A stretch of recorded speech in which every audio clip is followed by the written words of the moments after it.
같이 읽어본 본문을 중심으로 오늘 말씀의 제목 같이 한번 고백합시다. 심판 중에 남은 자와 맺은 은혜 언약. 심판 중 남은 자와 맺은 은혜 언약. 네, 우리 읽어본 본문은 우리가 모르는 성경이 아니죠. 이미 익히 다 여러 번 듣고 알고 있는 내용입니다.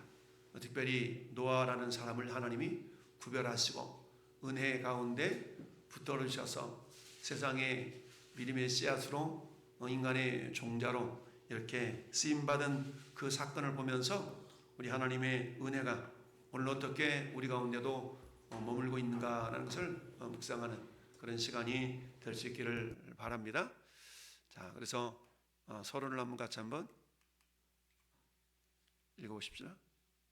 거기 왼쪽에 USB 포트 왼쪽 오른쪽 그 밑에 노트북에 빠져있는 그걸 켜주세요. 할렐루야. 네. 자, 같이 한번 읽어볼까요? 시작.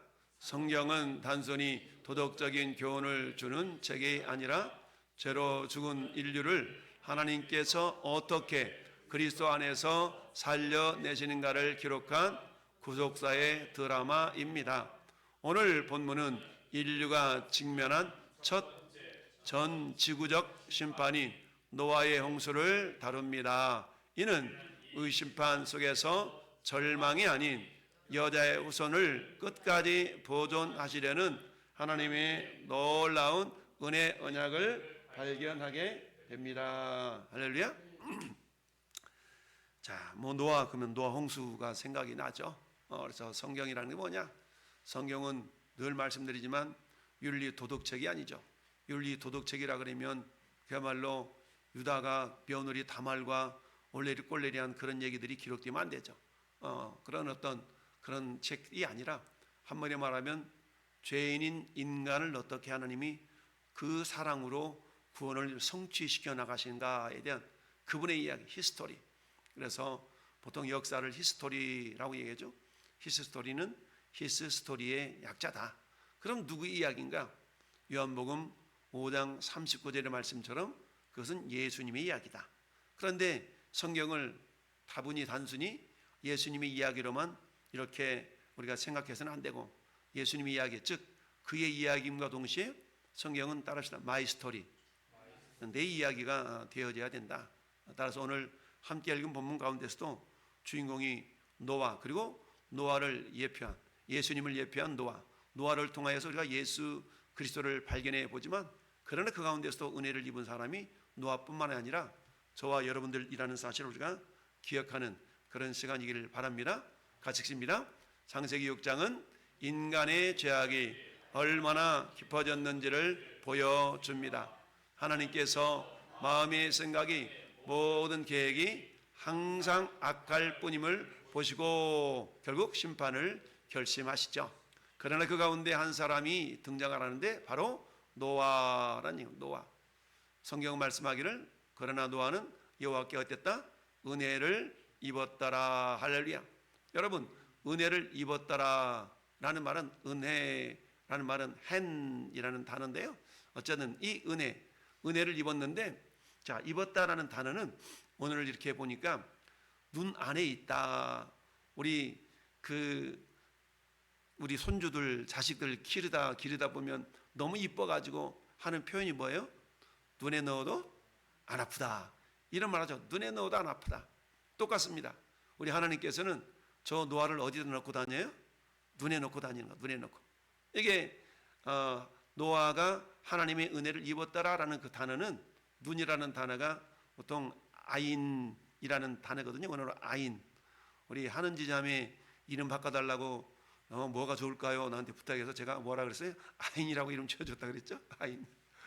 그런데 오늘 그 집 이사한다고 고생하던데 아무튼 아인. 이 아인이라는 말은 두 가지 의미가 있어요. 그때는 첫 번째는 하나님의 눈, 하나님의 시선이란 말이 있고 두 번째 의미는 광야의 샘물이라는 겁니다. 광야의 샘물. 여러분 우리가 막 광야를 다니다가 목이 말라가지고 샘물을 발견하면 눈이 번쩍 뜨이잖아요. 그런 의미로서 이 아인이라는 단어는 그런 눈이라는 단어도 있고 광야의 샘물이라는 단어도 있어요. 자, 그런 것처럼 하나님께서 노아를 은혜롭게, 하나님께서 노아에게 은혜를 베풀었다. 그래서 은혜를 입었다라는 말은 이 노아라는 사람을 하나님께서는 하나님의 눈 안에 넣고 다닐 정도로 그런 어떤 귀하게 여김 받는 그런 존재였다라는 겁니다.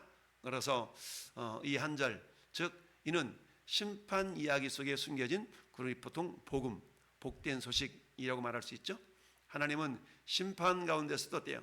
은혜로 남은 자를 세우시고 그들과 언약을 맺으시는 분이시다. 그리고 이 모든 흐름은 결국 어디로 귀결이 돼요? 예수 그리스도로 귀결이 된다라는 사실입니다. 자, 그래서 오늘 하나님께서 정말 심판 중에 남은 자와 맺은 은혜 언약이라는 주제로 우리가 첫 번째 왜 심판을 받을 수밖에 없나?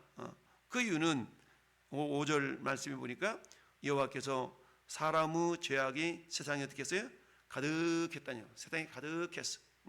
세상에 가득함과 그의 마음으로 생각하는 모든 계획이 항상 악할 뿐임을 보시고 원인이죠. 원인.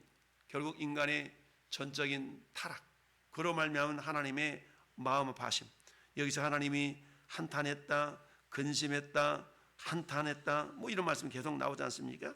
이것은 한마디 말하면 하나님이 마음 아픔을 표현하는 단어인데요. 참 우리가 그러잖아요. 우리 인간도 마음 아프면 이 아픈 마음을 표현하는 단어가 다양한데 우리 하나님도 인격자이시기 때문에 그 아픈 마음을 이렇게 표현하고 계신 겁니다. 한탄하시고 근심하시고 그야말로 후회하시고, 후회라고 하는 것은 하나님 후회한다는 것은 인간적인 그런 개념의 후회는 아니죠. 마음 아픔을 그렇게 표현한 겁니다. 자, 그래서 이 심판은 이유 없는 분노가 아니라 죄에 대한 거룩한 반응이다라는 사실입니다. 왜냐? 하나님은 크게 사랑의 하나님과 동시에 공의의 하나님이시다라 그랬죠. 하나님의 크가지 두 가지 속성. 그래서 이 두 가지 속성 가운데 공의, 즉 죄를 가만히 눈 감아 주시는 것이 하나님의 공의가 아니다. 죄는 반드시 심판하셔야만이 그게 하나님의 공의를 만족시키는 것이죠. 이처럼 하나님이 세상을 심판하신 이유는 인간의 죄가 세상에 가득했기 때문입니다. 우리 개혁기 신학은 이를 전적인 부패라고 표현하거든요. 인간은 전적인 부패. 그러니까 전적으로 부패했으니까 어때요? 생명의 역사를 전혀 이루어낼 수가 없는 겁니다. 만약에 어떤 부분에 좀 살아있는 부분이 있으면 그걸 가지고 살려낼 수가 있지만 우리 인간의 장기 가운데 간이라는 게 그렇다고 하잖아요. 간은 10%만 남아도 그 기능을 한다고 그러잖아요. 그 90%가 병들어서 그야말로 이렇게 죽어가도 10%만 남아있으면 그걸 가지고 죽을 때까지 기능을 한다고 그러잖아요. 그러니까 어때요? 간을 이식을 하는데 어때요? 보통 자식이 부모에게 이식을 내주고 이러지 않습니까? 유전자가 맞아야 되니까. 그러면 어때요? 간은 약 절반만 이렇게 이식을 해도 그게 자라가지고 완전한 기능을 발휘하게 되는데 그런 것처럼 그야말로 이 세상에 의로운 사람이 한 사람도 있었더라면 하나님은 그렇지 않았을 텐데 한 사람이 없었다는 얘기입니다. 그러면 이 말씀을 보면 자, 사람의 죄악이 세상에 가득함과 그의 마음이 항상 악할 뻔을 보시고 그랬죠? 그러면 이 5절에는 모든 사람이 해당되는데 오늘 등장하고 있는 노아라고 예외는 아니었을 겁니다. 그렇지만 성경은 그런 가운데서도 노아에게는 어땠다? 하나님의 은혜가 있었다라는 것이죠. 그래서 정말 하나님이 세상을 심판한 이유는 인간의 죄가 세상에 가득했기 때문이다. 이걸 전적인 부패 때문에 그러는데 마음의 모든 계획이 항상 악할 뿐인 상태에서 거룩하신 하나님은 공의의 심판을 내리실 수밖에 없었다. 이 하나님의 두 가지 속성, 하나님은 사랑의 하나님과 동시에 공의의 하나님이시다. 즉 공의라는 것은 늘 말씀드리지만 하나님은 생명으로 역사하실 자에게는 반드시 생명으로 갚아주시고 사망으로 역사할 자에게는 반드시 사망을 내리시는 것이 하나님의 공의라는 것이죠. 그런데 이 죄는 어때요?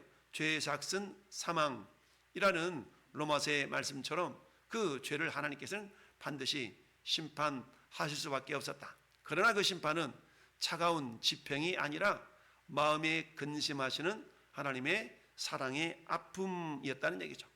그러면 오늘 이 5절 7절의 말씀을 근거로 우리는 이 말씀이 어떻게 로마서에서 사도 바울이 해석을 하고 있나 보니까 로마서 3장 10절로 12절 사이에는 어떤 말씀을 하고 있냐면 의인은 없나니 하나도 없으며 라고 말씀합니다. 한 사람은 없다.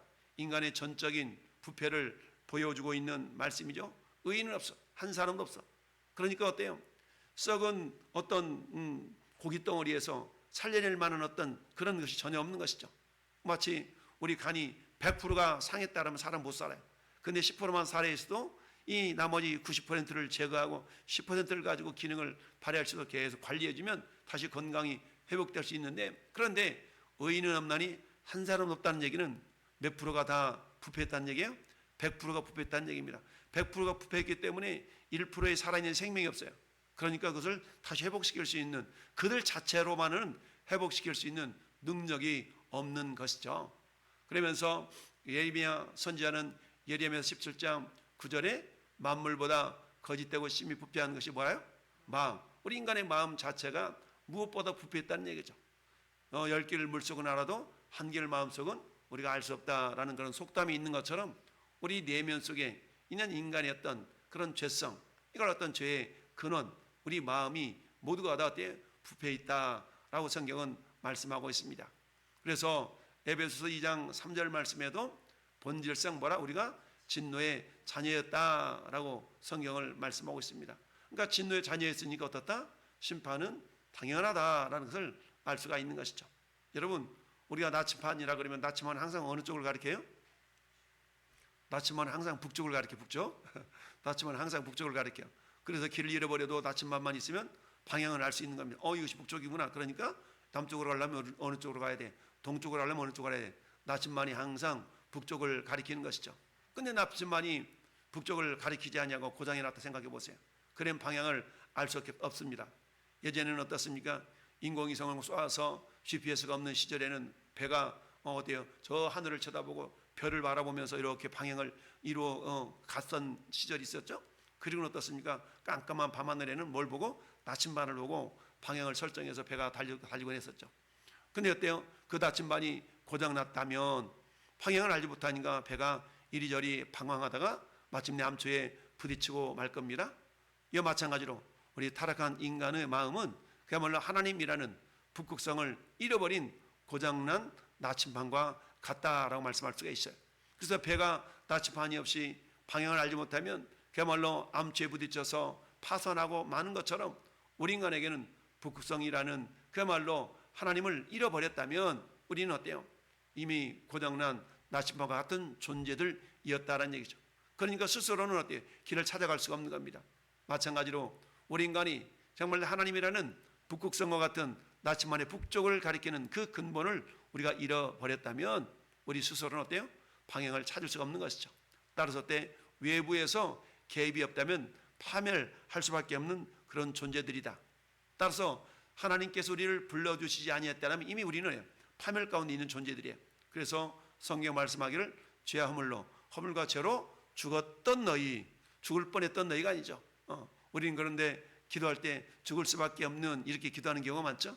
이건 맞는 말인가 동시에 또 틀린 말이에요. 우리 기도할 때는 영원히 죽을 수밖에 없는 이 말이 아니라 영원히 죽었던 우리를 이렇게 기도하는 것이 바른 기도의 모습이다라고 할 수 있는 겁니다. 왜요? 우리 죽을 뻔했다는 얘기는 안 죽었다는 얘기거든. 근데 성경 이미 우리는 어때요? 죄와 허물로 우리가 죽었던 존재들입니다. 우리가 죽지 않았다면 예수님의 십자가가 나와가는 상관이 없는가요? 예수님의 십자가는 주님이 죽으실 때 우리도 죽고 주님이 부활하실 때 우리도 부활한 거거든요. 그게 십자가의 권능 아니겠습니까? 그렇기 때문에 우리가 본질상 진노의 자녀라는 얘기는 이미 허물과 죄로 죽었던 우리를 우리 주님이 살려주신 이야기가 에베소서 2장 1절부터 3절 사이에 나타나 있는 것이죠. 이처럼 심판을 받을 수밖에 없었던 그 원인은 뭐라고요? 인간의 전적인 그런 타락과 그 하나님의 아픔 때문에 그렇다라는 얘기죠. 그러니까 하나님의 공의는 죄를 그저 묵과하실 수밖에 없는, 묵과하실 수 없는 그런 모습인 것이죠. 그래서 하나님의 공의는 반드시 죄의 값을 물으셔야만 하는 것이 하나님의 공의다. 그런데 그 죄를 바라보시는 하나님의 마음은 결코 편안하지 않으셨다. 그래서 오늘 성경은 한탄했다, 근심했다 라는 말로 하나님의 아픔을 표현하고 있는 것이죠. 이것을 사랑의 아픔이다 라고 표현하고 있는 것입니다. 두 번째, 그럼에도 불구하고 우리 하나님은 노아는 여호와께 은혜를 입었더라 라고 말씀하죠. 노아를 눈 안에 넣고 다녔다. 왜 그랬을까? 그것은 오직 하나님께 은혜를 입었기 때문이다. 따라서 구원이라는 것은 인간의 공로가 아니라 전적인 뭐라고요? 하나님의 은혜라는 얘기죠. 전적인 하나님의 은혜. 왜 하나님의 은혜라고 표현할 수 있을까요? 에베소서, 우리 성경 펴봅시다. 에베소서 2장, 성경 에베소서 2장 펴서 한번 읽어보십시다. 에베소서 2장 1절 한번 보시고요. 1절 시작. 그는 허물과 죄로 죽었던 너희를 살리셨도다. 아멘. 허물과 죄로 어땠어요? 우리가 죽었었어요. 허물과 죄 때문에 죽었던 우리를 살리신 것이죠. 근데 어떻게 살리셨어요? 은혜로 구원을 받으셨어요. 5절 말씀도 허물로 죽은 우리를 그리스도와 함께 살리셨고 너희는 은혜로 구원을 받은 것이라. 아멘. 8절 넘어가서 8절 시작. 너희는 그 은혜에 의하여 믿음으로 말미암아 구원을 받았으니 이것은 너희에게서 난 것이 아니요 하나님의 선물이라. 9절 행위에서 난 것이 아니니 이는 누구든지 자랑하지 못하게 함이라. 아멘. 우리 그러잖아요. 분명히 그게 내 실력이 아니야. 근데 어떤 데 합격했어. 그러면 야, 너 실력 좋다. 너 실력 대단하네. 자기 실력을 아는 사람은 뭐라고 그래? 그런 소리를 들으면 내 실력 아니야. 내 실력 아니야. 이건 진짜 하나님 은혜야. 이렇게 말할 수 있을 겁니다. 근데 만약에 내가 아주 실력이 좋았어. 실력이 너무 좋은 거야. 근데 합격을 했어. 야, 너 실력 대단히 좋다. 뭘 조금 했어. 이렇게 자기를 자랑을 해. 근데 실력이 되게 없어. 그런데 합격을 해봐. 오, 이 세상에 나 같은 사람을 합격하다니. 이건 기적이다. 기적이야. 이게 하나님 은혜야. 거기서는 뭐예요? 자기 실력을 자랑할 수 없잖아요. 뻔히 내가 그 실력 가지고 안 된다는 걸 알거든. 그러니까 뭘 자랑해요? 우리 하나님을 자랑하는 거잖아요.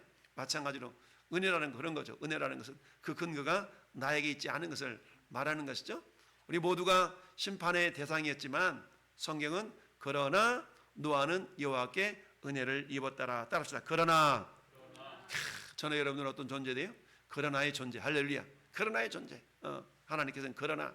저는 이 아브라함의 인생을 바라볼 때에 참 이 아브라함 바라볼 때 하나님은 아브라함을 향해서 따라합시다. 마침내의 하나님. 마침내. 야, 이 마침내라는 단어를 전 굉장히 좋아합니다. 왜요? 우리 인간의 연약함과 죄악에 정말 관영함에도 불구하고 하나님은 마침내 그를 꾸역꾸역 믿음의 사람으로 이끌어 가시는 것을 보게 되거든요. 그래 마침내.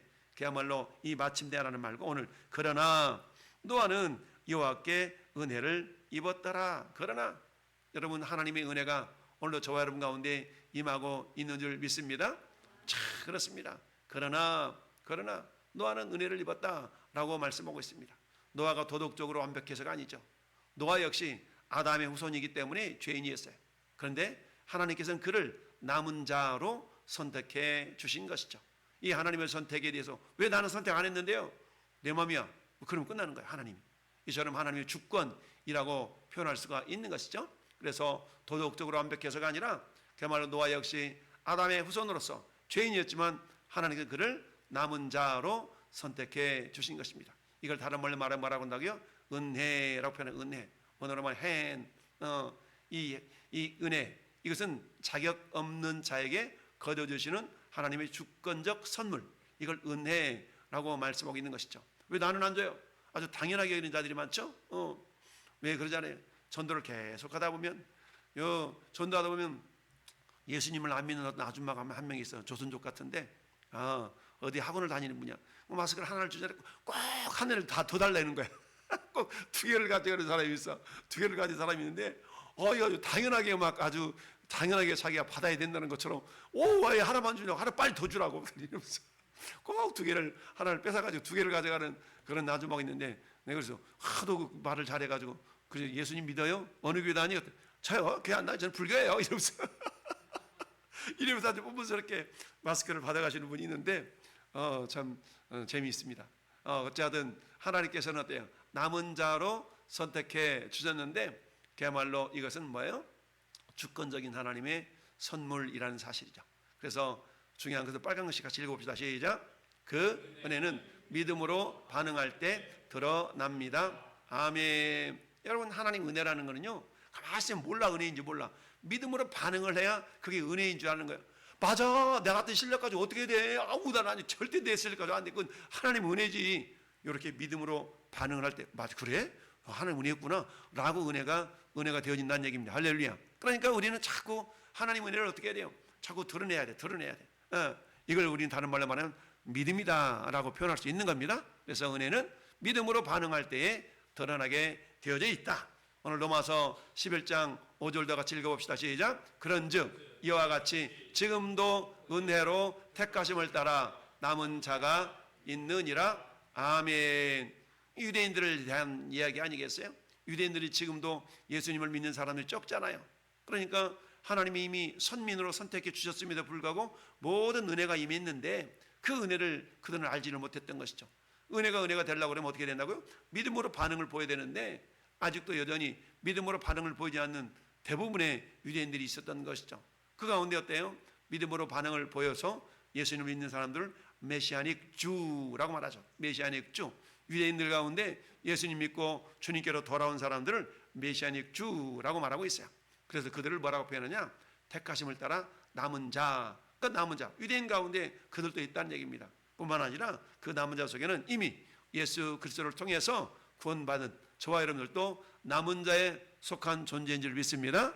자, 그렇습니다. 이처럼 하나님의 주권적인 은혜로 그들을 구원했고 우리를 구원했고 노아를 구원해 주신 것이죠. 뿐만 아니라 사도 바울은 디모데후서 1장 9절에서 유언과 같은 말씀에서 그렇게 표현하고 있어요. 자, 디모데후서 1장 9절 읽어봐요. 시작. 하나님이 우리를 구원하사 거룩하신 소명으로 부르심이 우리의 행위대로 하심이 아니요 오직 자기의 뜻과 영원 전부터 예수 안에서 우리에게 주신 은혜대로 하심이니라. 아멘. 그러니까 은혜 드렸다는 얘기죠. 결국 뭐예요? 은혜 때문에 우리가 선택받은 것은 내가 잘났기 때문이 아니라 내가 믿음이 좋아서가 아니라 전적인 하나님의 은혜다라는 얘기죠. 할렐루야. 그러니까 이 나를 은혜로 구원하심에 대해서 우리는 어때요? 그야말로 믿음으로 반응을 보일 때 은혜가 되는 것이죠. 그래서 사도 바울은 고린도후서 6장에서 그렇게 말씀하시죠. 너희가 하나님의 은혜를 듣고 구원을 받았는데 보라 지금은 은혜 받을 만한 때요 보라 지금은 구원의 날이라 말하면서 하나님의 은혜를 헛되이 받지 말아라 라고 말씀하고 있죠. 그러니까 하나님의 은혜를 헛되이 받지 말라는 얘기는 어떻습니까? 매일매일의 삶 속에서 우리 하나님의 은혜인 것을 늘 기억하며 살아갈 수 있어야 된다는 얘기죠. 그러면서 뭐라고 그랬습니까? 우리의 인생은 보은자의 삶을 사는 것이다. 내가 주님의 은혜를 어떻게 보답하며 살고라는 것이 보은자의 삶인데요. 이것을 신앙 양심이 살아있다라고 표현하는 겁니다. 그러니까 보은자의 삶을 잘 못하는 자들은 신앙 양심이 없는 거죠. 그런 자들을 하나님은 결코 기뻐하지 않는다. 따라서 사도 바울이 디모데에게 얘기했던 것처럼 하나님 우리를 구원했어. 그래 거룩한 소명으로 우리를 불러주셨어요. 그것은 우리의 행위대로 하심이 아니에요. 너 잘하는구만. 그러니까 너 불러줄게. 너는 안 돼. 그게 아니라 하나님의 은혜대로 하심이라. 영원 전부터 그리스도 예수 안에서 우리에게 주신 은혜대로 했다. 결국 우리를 선택하신 것은 뭐라고요? 하나님의 은혜라는 것이죠. 그럼 우리가 뭘 원해야 돼요? 하나님 은혜를 구하는 것이죠. 그래서 은혜대로 했다라는 사실 우리가 기억할 수 있어야 됩니다. 따라서 하나님께서는 그런 심판 가운데서도 이 노아를 선택해 주셨는데 그 선택해 주신 그 근거가 뭐냐? 결국 하나님의 은혜다라는 얘기죠. 그러니까 뭐 할 수 없는 거예요? 나를 자랑할 수 없고 누구를 자랑해요? 하나님을 자랑하는 겁니다. 그와 마찬가지로 오늘 이 시대도 전에 여러분 우리가 사면권이라는 게 대통령이 있지 않습니까? 사면권. 어떤 사형수가 정말 이제 죽을 지경 앞에 다 있는데 대통령이 사면장을 탁 내주면 어때요? 죽을 가운데서도 살아나는 것이 이 사면권의 능력이죠. 이거 중범죄를 지어가지고 사형을 기다리는 죄수에게 어느 날 왕의 특별 사면령이 이렇게 내려져 봤대요. 그러면 때 죄수가 착한 일을 해서가 아니라 전적으로 왕의 자비에 의한 것이라는 것 아니겠어요? 노아도 역시 마찬가지. 홍수 속에서 살아남은 것은 그야말로 사람은 방주는 노아의 기술력이 아니라 하나님의 직접 설계하시고 문을 닫아주신 은혜의 상자였다라는 얘기죠. 자, 이것을 우리는 어때요? 저기 어디로 올라갈 수 있습니까? 우리가 출애굽기에서 올라간 건지 내려가네요. 출애굽기에서도 우리가 모세가 살아나는데 어디에서 살아남아요? 갈대 상자에서 살아남죠. 갈대 상자. 그렇죠? 이 나일 강변에 있던 갈대 상자에다가 이 모세를 더 이상 기를 수가 없어가지고 딱 뛰어보내서 결국 어때요? 저 애굽 왕 그 공주에게 건진받게 되는 그런 은혜를 베풀게 됐지 않습니까? 그런 것처럼 방주라는 것은 결국 은혜의 상자였다. 마찬가지 우리는 어때요? 우리 역시 구원받은 전에 여러분들은 그 방주가 결국 누구예요? 예수 그리스도. 그러니까 방주 안에 들어있으면 어떻게 돼요? 이 물과 불과 되어서 방주 밖에 있으면 죽고 방주 안에서 살고 그러잖아요. 오늘날도 마찬가지요. 예수 그리스도는 방주 안에 있는 자는 영원히 사는 것이고 예수 그리스도는 방주 밖에 있는 자는 영원히 죽는 것이죠. 살아있으나 죽는 겁니다. 여러분 방주 밖에 있는 자들이 갑자기 죽은 건 아니겠죠? 살아 발버둥 치면서 수영해보고 그러다가 결국 어때요? 죽었던 거 아니겠습니까? 지금도 마찬가지. 예수 그리스도 밖에 있는 자들은 나름대로 수영을 하면서 열심히 살아가려고. 그러나 어때요? 그들의 목숨이 다하는 그날 그들의 영혼과 육체는 흙으로 돌아가지만 그 영혼은 영원한 지옥으로 들어갈 수밖에 없는 것이 인간의 모습인 것이죠. 여러분 이 땅에 100년을 살아도 1000년을 살아도 성경은 잠깐이라고 말씀하죠. 야고보 사도가 말한 것처럼 너희 생명이 뭐냐? 잠깐 보이다 없어질 안개와 같다. 아침 안개가 자욱하게 끼워졌지만 한낮이 되면 금방 사라져요. 우리의 생명, 우리 인생이 그렇다는 거죠. 우리가 이 땅에서 100년을 살아도 안개 같아요. 1000년을 살아도 안개 같아요. 왜? 그것은 영원의 관점에서 본다 그러면 100년, 1000년은 한 점도 되지 않기 때문에 그렇죠. 그런 분이 어때요? 한 점도 되지 않는 이 인생의 이 한 순간을 살아가면서 정말 지지고 볶고 별일을 다 하잖아요. 그러니까 어때요? 우리는 하나님의 은혜를 기억하면서 그 은혜에 믿음으로 반응해서 그래 주님의 은혜가 아니면 안 되는구나 라고 살아가야 되는데 우리 얄팍한 자존심과 교만함 때문에 결국 어때요? 이해하지 못하고 용서하지 못하고 나만 잘났다고 하는 그런 인간의 오만함이 결국 자기 자신을 어디로 정말 어려운 곳으로 스스로를 몰아가는 그런 것들이 될 수가 있는 것이죠. 자, 우리는 예수 그리스도는 방주 덕분에 우리는 살아있는 존재들이다. 이건 전적인 하나님의 은혜다라는 얘기입니다. 결국 그런 말미암아서 어때요? 심판 이후에도 여전히 계속되는 하나님의 사랑을 우리가 엿볼 수가 있는데요. 오늘 8장에 이제 심판이 다 끝나고 홍수가 그치고 어때요? 이제 노아가 여호와께 제단을 쌓고 모든 정결한 짐승과 모든 정결한 새 중에서 제물을 취하여 번제로 제단에 드렸다라고 말씀합니다. 하나님은 심판 이후에도 어떻습니까? 은혜의 언약을 통해서 세상을 유지하시고 구속의 역사를 이어가시는 걸 보게 됩니다. 여러분 홍수가 끝난 후 노아가 가장 먼저 한 일은 뭐였어요? 번제를 드리는 거였어요. 우리는 말하면 예배를 드렸다는 얘기입니다. 번제는 전적인 헌신을 다짐하는 예배인데요. 자, 그렇습니다. 하나님은 그 향기를 받으시고 다시는 사람으로 말미암아 땅을 저주하지 않겠다라고 약속을 하셨죠. 이 향기로운 제물은 훗날 십자가에서 자신을 단번에 드리실 예수 그리스도의 대속적 죽음을 예표한 사건이라는 얘기죠. 이처럼 하나님은 노아의 제물 즉 예수 그리스도를 보시고 심판을 유예하시며 구속사를 이어가셨다라는 얘기입니다. 여러분 에베소 5장 2절이 이렇게 말씀하고 있습니다. 에베소 5장 2절 시작. 그는 우리를 위하여 자신을 버리사 향기로운 제물과 희생 제물로 하나님께 드리셨느니라. 결국 그리스도의 대속. 자, 그는 예수님은 누구를 위하여? 우리를 위하여서 자신을 버리사 어디에서? 십자가에서 향기로운 제물과 희생 제물로 하나님께 드리셨느니라. 향기로운 제물. 오늘 8장의 21절 보니까 그렇게 말씀하고 있습니다. 번제로 제단에 드렸더니 여호와께서 그 뭘 보시고 향기를 받으시고 그랬죠. 21절 여호와께서 그 향기를 받으시고 그 향기는 어떤 향기예요? 예수 그리스도의 희생의 향기죠. 예수 그리스도의 희생의 향기를 오늘 예표한 그 사건을 말씀하고 있습니다. 즉 예수님의 대속의 향기가 저와 여러분들을 남은 자 부류로 우리 하나님께서 불러 모아 주신 줄 믿습니다. 히브리서 9장 12절 말씀도 읽어봐요. 시작. 염소와 송아지의 피로 하지 아니하고 오직 자기 피로 영원한 속죄를 이루사 정말의 성소에 들어가셨느니라. 아멘. 여러분 영원이라는 시제는 어때요? 아주 옛날 과거도 영원 속에 포함됩니까?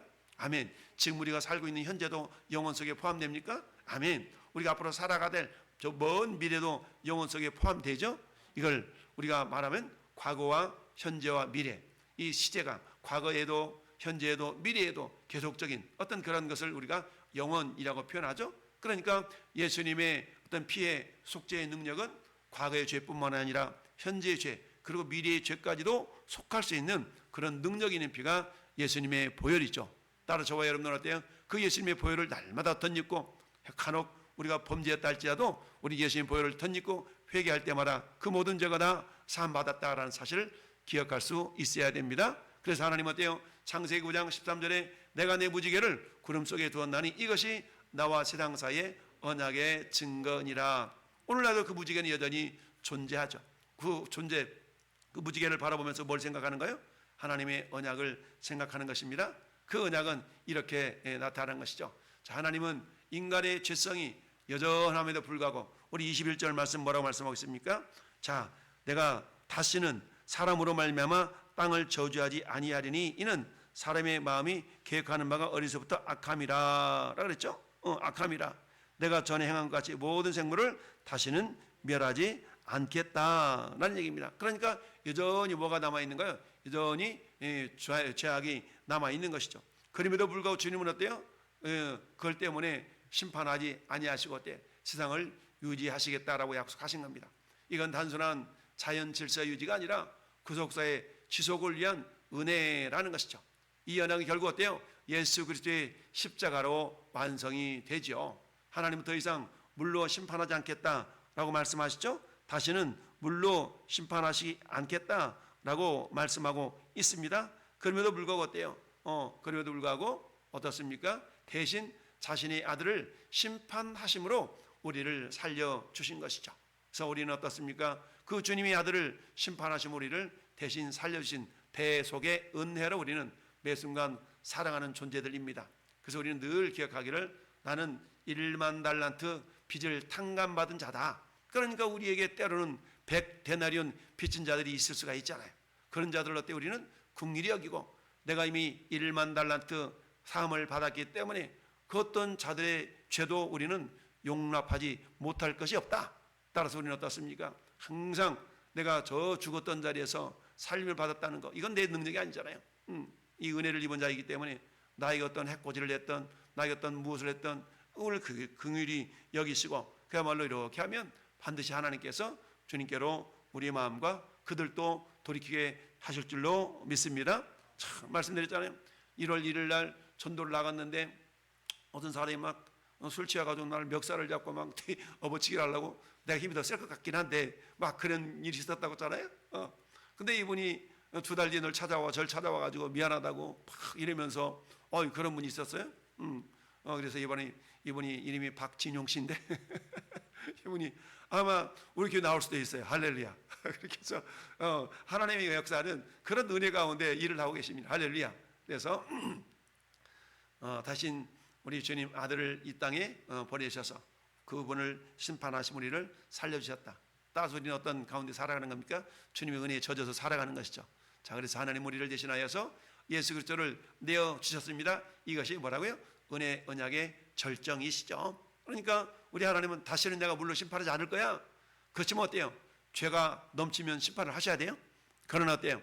모든 인류를 다시는 그렇게 심판하지 아니하시고 대신 모든 인류의 죄를 짊어지신 예수님을 심판하심으로 모든 인류를 회복할 수 있는 기회를 다시 한번 허락해 주시는 것을 우리는 하나님 은혜라고 말씀할 수가 있습니다. 그런 은혜가 아니었다면 우리는 이미 이 땅에 존재할 수 없는 연약한 존재들이 되고 만 것이죠. 자, 이건 넘어가고요. 이 말씀 아닌데. 결론을 봅시다. 결론 시작. 기다림은 낭비가 아닌 은혜의 통로입니다. 세상은 여전히 그야말로 창세기 6장과 같은 죄악이 가득합니다. 그러나 하나님은 여전히 노아와 같은 남은 자를 찾고 계신다. 우리는 뭐 하는 자들이에요? 남은 자를 한 사람 한 사람씩 불러내는 일을 하나님 우리에게 맡겨주신 겁니다. 그래서 우리는 무엇으로 남은 자가 될 수 있다고요? 첫째, 행위가 아니라 하나님의 은혜다. 둘째, 자격이 아니라 믿음이다. 셋째, 노력이 아니라 예수 그리스도 때문이다. 우리는 주님의 안에 믿음으로 주님 안에 들어있는 모든 자들은 그러면 우리가 구별되어져서 남은 자로 하나님께서 구별해 주셨다. 이 자리에 함께 있는 저와 여러분들은 우리의 정말 능력이 좋아서도 아니고 내 믿음이 신실해서도 아니에요. 하나님께서 정말 우리의 행위가 은혜 때문에 은혜 행위가 아니라 은혜 때문이를 남은 자로 불러주셨는데 그 은혜라는 것은 믿음을 통해서 드러난다 그랬죠. 그러니까 은혜가 되리라 그러면 우리가 그 믿음으로 반응을 보이는 것이죠. 그래서 우리가 노력이 아니라 온전히 믿음을 통하여 그리스도 예수 안에 있는 그런 존재들로 우리 하나님이 인정해 주심으로 우리가 남은 자가 되었다라는 얘기입니다. 노아가 방주 안에서 살아남았듯이 우리는 그리스도 예수 안에서 살아남은 자들입니다. 심판은 끝이 아니라 은혜 언약으로 이어지는 하나님의 구속의 통로인 것을 우리가 기억하면서 하나님 여전히 우리만 남은 자 되었으니까 땡이 아니라 여전히 하나님은 세상 가운데 여전히 남은 자를 불러내고 계신다. 그들이 어디로 들어오면 남은 자가 되는 거예요? 그리스도 예수 안으로 들어오면 남은 자가 되는 것입니다. 이미 우리는 그리스도 예수 안에 들어와 있는 존재들이기 때문에 남은 자의 은혜를 누리고 있지만 여전히 세상 속에 많은 자들은 여러분 그리스도 예수 안으로 들어오지 못한다면 마치 방주 안으로 들어오지 못하는 인생이 물로 심판을 받아 영원한 사망에 이를 수밖에 없는 것처럼 지금도 역시 마찬가지 하나님은 심판을 유예하시고 이미 예수 그리스도로 말미암아서 모든 심판을 대신 짊어지시게 하셨는데 그를 믿는 자들만이 하나님의 기회가 은혜가 임하게 된다는 사실입니다. 우리 한번 합심하게 기도할 때 첫 번째 기도 제목 회개 기도를 하는데 같이 읽어봅시다. 시작. 우리 마음속에 항상 도사리고 있는 죄 성향을 고백하며 오직 주의 보혈로만 깨끗할 수 있음을 인정하게 하소서. 두 번째 은혜에 대한 감사. 심판받아 마땅한 죄인인 나를 남은 자로 불러주시고 구원의 방주인 예수 그리스도 안에 거하게 하심을 감사하게 하소서. 세 번째 삶의 예배 회복. 노아가 제단을 쌓았듯이 일상의 삶 속에서 하나님을 기쁘시 하는 향기로운 산 제물로 내 자신을 드리게 하소서. 넷째 언약의 전수. 우리 다음 세대가 하나님의 신실한 약속을 붙들고 무너져가는 세상 속에서 믿음의 남은 자로 굳건하게 서게 하소서. 다섯째 사명 완수를 위해서 다시 오실 주님을 기다리며 아직 방주 밖에 있는 영혼들에게 심판의 경고와 구원의 복음을 전하는 증인이 되게 하소서.